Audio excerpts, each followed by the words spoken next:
someone's been talking about him a few weeks ago and how good he thinks he can be. Just how much has the team played in his kind of restoration of the last few weeks, and particularly Romero? You talked about him before being a big leader in that son. I wondered, I know Spanish and Portuguese speaking, has there been a particular connection between the two? Yeah, no, look, I think the team has helped, but not just Richie. I think the team's, that's where, like I said before, I think there's a real strong. I mean, it's a really, strong dressing room in terms of the guys really supporting each other, and we've had a number of guys who are coming back from long-term injuries or missed football, and I think the reason they've come back and never felt disconnected is because of the dressing room created, and for that you need good leaders, and Sonny is definitely that, and Romero now is like I said in the last few weeks has grown even more, I think, and he's a positive influence on everyone in the group, and I'm sure Richie and but there's other guys, and look, I see it on a daily basis, others don't, but if you watch someone like say Emerson Royale train every day, you'd think he'd played every game. He's just outstanding with his attitude, with his demeanour around the place, and there's no time for anyone to feel down, because when you see a guy like Emerson, or we've got a few in that boat this year, Fraser and Ben, who just train so hard every day, always have the greatest disposition in terms of their demeanour. It doesn't give anyone else an excuse to not feel up for it, and they're the kind of things I think that make a difference to a dressing room, like I said, as well as your leaders. And so if you're going through a tough time, or maybe you're battling with a few things, you walk into that room and you see these kind of people, your leaders and others who just lift you up, and then now Richie's going through a good spell. I'm sure that there's guys in there now that he'll be giving a lift to as well, because he understands how important it is. Talking about the demeanour of players, obviously the players play a big part, but when you speak to some of your players, they often talk about how happy they are playing for you, how much they enjoy it, and it looks like with Richarlison he's enjoying his football as well. How conscious are you of making them enjoy their time? Yeah, I'm a little bit torn with that. Like I keep saying, they should, I'm not, we're not in there going in there holding hands and singing songs and kind of,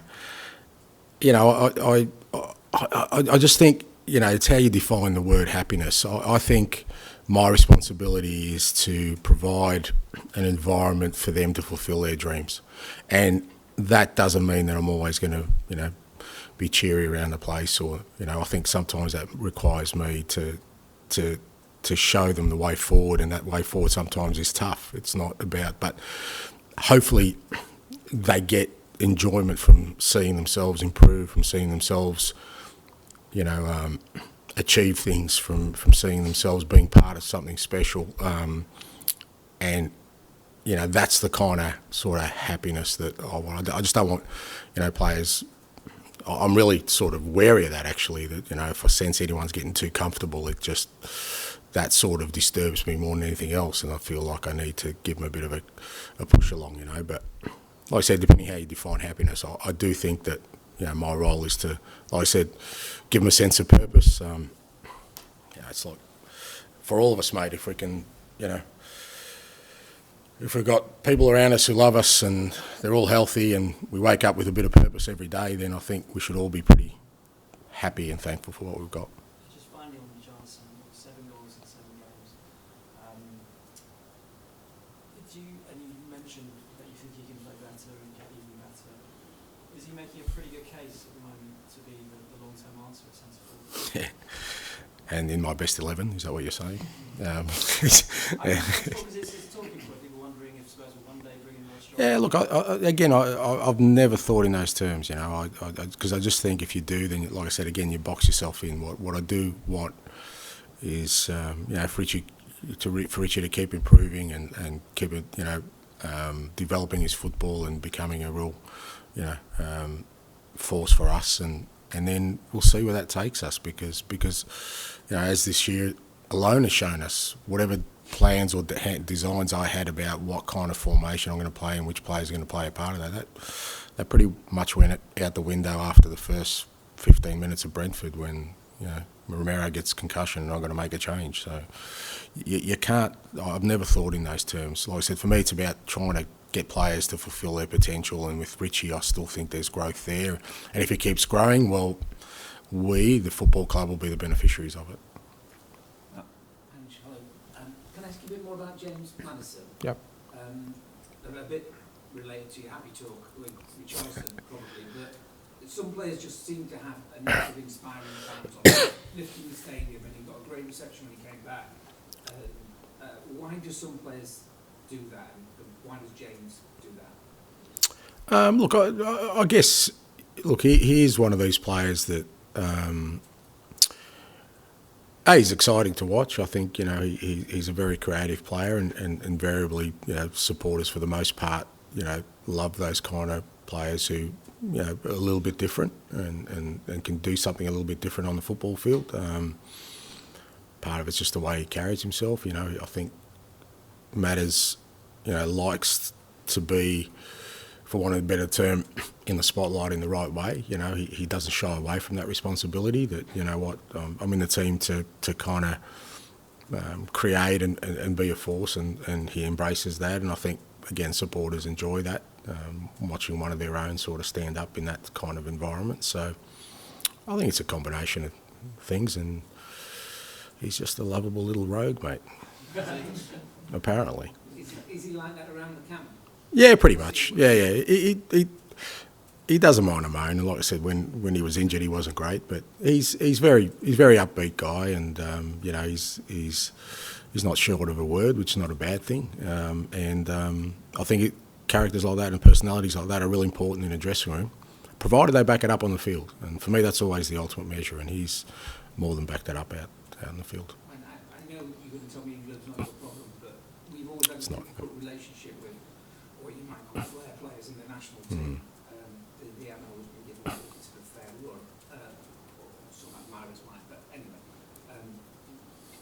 Isn't it an important inspiration for him to be part of the England team and be at the Euros somewhere? Yeah, I'd like to think so, because I don't think there's any reason why, you know, what he does at club level is not transferable to international level.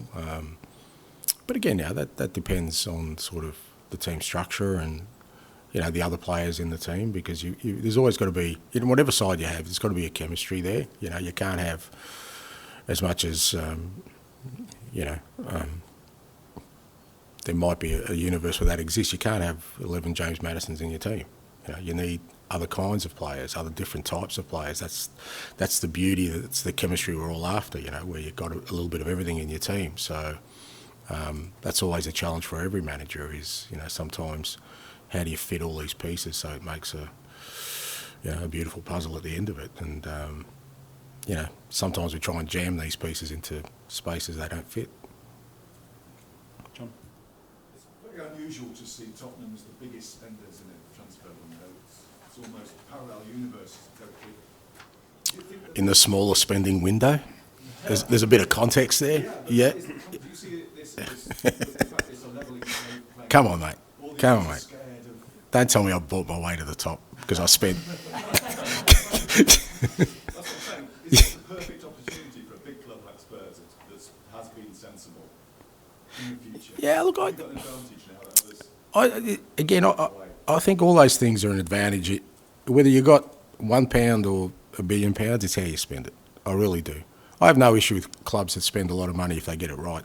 Good on them. You know, they're investing their money wisely. It's like all of us. You know, whatever you got, you want to invest it wisely. So whether that's, you know, a sort of limitless amount or a finite amount, as we're all finding out that there is now, you know, you can't just spend. You need to sort of be prudent around. It's how you spend it, because, you know, I think for us, we've done a good job strategically, because part of the brief, from my perspective anyway, was to do it early, right? That was really important for us, because I know people kind of dismiss that aspect of it, but, you know, if we didn't have Timo and even Radu over the last sort of 3 weeks and drop games, we wouldn't be in the position we are. We'd be in a very different position, you know. So that was just as important for me as us doing business. And look, maybe you're right, maybe because of the lack of activity, it allowed us to do that early, but I still think we were pretty smart about it in terms of the targets we identified, and and the way we did it with Timo and Radu. So, look, is there an opportunity? I think there's always an opportunity. It's how you kind of embrace and take it. Do you feel that there will be an opportunity in the future because of the financial prudency? Well, You've got an advantage going into next season. well, it depends again how we use that money. If we misspend, we're going to be in the same kind of bind, because once you misspend, you have to replace, don't you?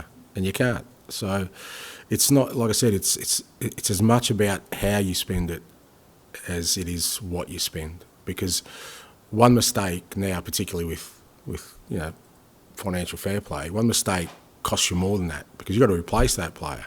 You can't sell him for what you bought him, so there's a whole knock-on effect. So I think part of it is clubs are just, I could be wrong, but are taking a little bit more care in the kind of way they're going to spend it. I don't think that'll change now. I think they're going to say, well, look, if we're going to invest X amount, irrespective of what that is, let's try and get it right as much as we possibly can. We did see the previous manager here say the recruitment has been terrible. You actually had to say that, and put lots of people on loan. It seems very impossible to see that happening with the squad you have at the moment. You've already got the building blocks. Yeah, to a certain extent. And look, I don't think, I don't talk about the past because I wasn't here, and I don't think it's fair on me to talk, about other managers or the circumstances they were in, because I know how challenging this role is. But from my perspective, I said last week, recruitment ultimately is my responsibility. If we go down the wrong path, it's on me, because I've got the one that's got the final say. So that's where I kind of, I put myself in that position, and obviously, if it doesn't go right, then I've got to take the flak for that. But I'm also very, very confident when I make these decisions about minimising the risk any club takes, because I just got a real clear idea about what I want and whether it'll fit into what we're doing. Finish with Dan, please. Ange, can you talk about Lucas Bergwijn? I know the deal's not been announced yet, but we understand he's here now, sort of completing the move. So I wonder if you can say what you see. Yeah, no, look, I think just with respect to the player, the club, even our club, I don't like speaking about these things, because there's always maybe something. Look, it's fair to say it's a fair way down the line, and hopefully gets concluded. And once it does, happy to chat about it then. Fair enough. Yep. Cheers. Okay, thanks guys.